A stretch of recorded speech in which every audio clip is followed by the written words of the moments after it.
శ్రీమాత్రే నమః.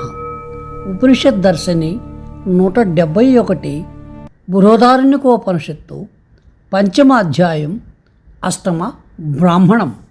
ఈ అధ్యాయంలో జనకుని కొలువులో వచక్నుని పుత్రిక అయిన గార్గి రెండవసారి యాజ్ఞవల్కుని ప్రశ్నించడానికి ఉపక్రమించింది.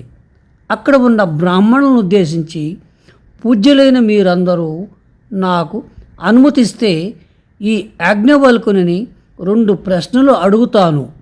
వాటికి సమాధానం చెబితే మీలో ఎవరు ఈ యాజ్ఞవల్కుని బ్రహ్మ సంవాదములో జయించలేరని నిర్ణయిద్దాము అని పలుకగా అందరూ దానికి సమ్మతించారు. గార్గి మొదలుపెట్టింది. ఓ యజ్ఞవల్క, వీరులైన కాశీదేశపు రాజు కానీ విదేహ చక్రవర్తి కానీ తమ ధనుస్సులందు బాణములను సంధించి విడిస్తే అవి శత్రువులను ఎలా బాధిస్తాయో అదే రీతిగా మిమ్ము 2 ప్రశ్నలు అడుగుతాను అంటే, సరే అడుగు, నేను సిద్ధమే అన్నాడు యాజ్ఞవల్కుడు. యాజ్ఞవల్క, స్వర్గమునకు పైన, పృథివికి క్రింద, భూలోకానికి స్వర్గానికి మధ్య ఉండే అంతరాళములోను, భూత భవిష్య వర్తమానాలలోనూ వీటినన్నిటినీ కలుపుతూ ఉండే సూత్రం ఏది ఉందో అది దేనిలో ఓతప్రోతమై ఉంది, దానిని వివరంగా చెప్పండి అని అడిగింది గార్గి. ఓ గార్గి, ద్విలోకానికి పైన, భూమి కంటే క్రింద, ఆ రెండిటికీ మధ్యలోనూ మరియు భూత వర్తమాన భవిష్యత్తులైన జగత్తంతా వ్యాపించి ఉండేది అవ్యక్తమైన ఆకాశము. ఈ జగత్తుకు ఉన్న సృష్టి, స్థితి, లయలాలనే 3 అవస్థలలోనూ సూత్రమని చెప్పబడేది ఆ అవ్యక్త ఆకాశము అనగా అంతరిక్షము చేత వ్యాపించి ఉంటుంది. అదే ఆకాశంలో ఈ సూత్రరూపమైన సమస్తము ఓతప్రోతమై ఉంది అని సమాధానం చెప్పాడు యాజ్ఞవల్కుడు. ఓ యాజ్ఞవల్క, నా ప్రశ్నకు చక్కగా సమాధానం చెప్పావు. నీకు ఇవే నా నమస్కారములు అంది గార్గి.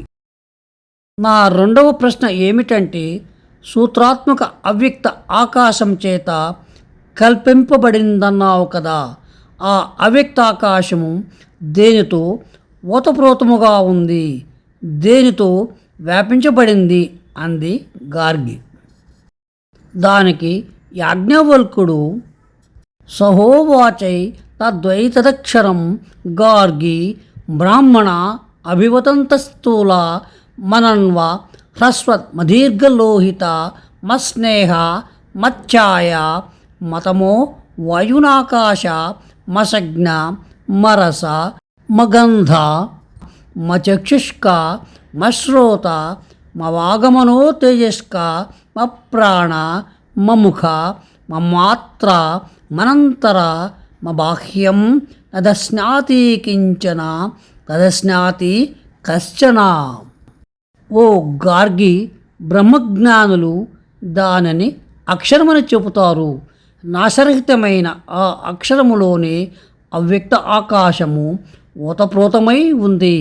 ఆ అక్షరము స్థూలము కాదు, సూక్ష్మము కాదు, అణువు కాదు, పొట్టి కాదు, పొడుగుది కాదు, అలోహితమది అంటే రక్తము లేనిది, అస్నేహము అంటే జిడ్డు, నూనె లేదా క్రొవ్వు లేనిది, అచ్ఛాయము అంటే నీడలేనిది, అతమము అంటే తమస్సు అనగా అజ్ఞానము లేనిది లేదా చీకటి లేనిది, అవాయువు అంటే వాయువు కానిది, అనాకాశము అంటే ఆకాశము కానిది, అసంగము అంటే సంగము కానిది, అరసము అంటే రసము లేనిది, అగంధము అంటే వాసన లేనిది, కన్ను, చెవి, వాక్కు, మనస్సు లేనిది, తేజస్సు, ప్రాణము, ముఖము లేనిది.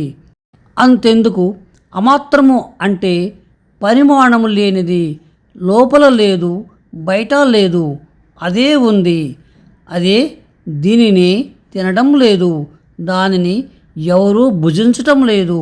అది దేనికి భోక్త కాదు, అది దేనికి భోజ్యము కాదు. అక్షరమైనటువంటి వ్యాపకమైన స్వరూపముగా దాని తత్వాన్ని తెలుసుకోవాలి.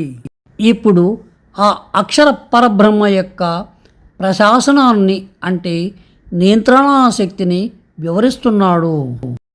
ఓ గార్గి, ఆ అక్షరుని ఆజ్ఞతోనే సూర్యచంద్రులు సంచరిస్తున్నారు.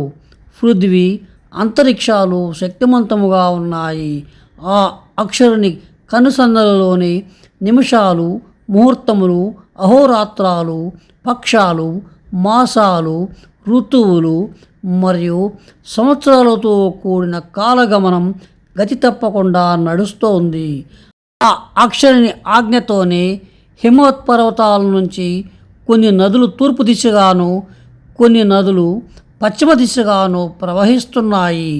ఈ అక్షరుని ప్రశాసనాన్ని అనుసరించి మనుష్యులు దాన ధర్మాలు చేస్తున్నారు. హవ్యయజ్ఞాలు, పితృదేవతలకు దర్వీ హోమము జరపబడుతున్నాయి. ఓ గార్గి, ఈ అక్షర పరబ్రహ్మము తాను చూచేది కానీ మనసు చేత చూడబడేది కాదు. మనకు వినపడకుండా ఉండి తాను వింటుంది. తాను తెలుసుకోనిదే కానీ మన చేత తెలుసుకోబడేది కాదు.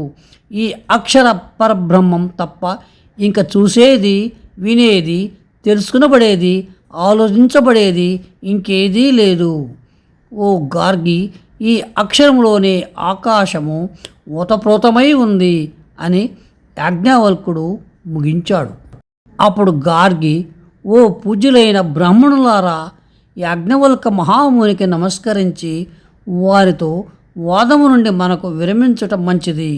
మీలో ఏ ఒక్కరూ ఈ మునిని బ్రహ్మ విద్యయందు సంవాదంలో జయింపలేరు అని ఋషికి నమస్కరించి శాంతించింది. వచ్చే భాగంలో గార్గి అలా ప్రకటించిన తర్వాత కూడా శకులుని కుమారుడైన విదగ్ధుడు అనే ఋషి యాజ్ఞవల్కుని ప్రశ్నించటం చూద్దాం. సశేషం. శుభం భూయాత్.